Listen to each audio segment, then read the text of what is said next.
বৰ্তমান সময় আৰু আগৰ সময়খিনি আকাশ পাতাল পাৰ্থক্য। কাৰণ আগৰ দিনৰ মানুহ এজনৰ এদিনৰ ইনকম আছিলে 100 পৰা 150 টকা, আৰু 100 পাই সেই মানুহজনে খুব সুন্দৰকৈ সংসাৰখন চলাই নিছিলে।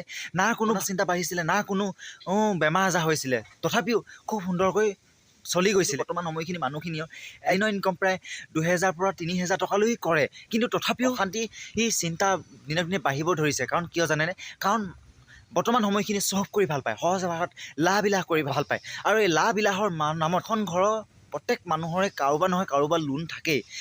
চাওক, আজিকালি আৰু এটা সুবিধা হৈছে, মানুহে সহজেই বস্তুবোৰ কিনিব পাৰে। টকাও আপোনাৰ নাথাকিলেও আপুনি ফাইনেন্সত EMI-ত আপুনি এটা মোবাইল ল'ব পাৰে।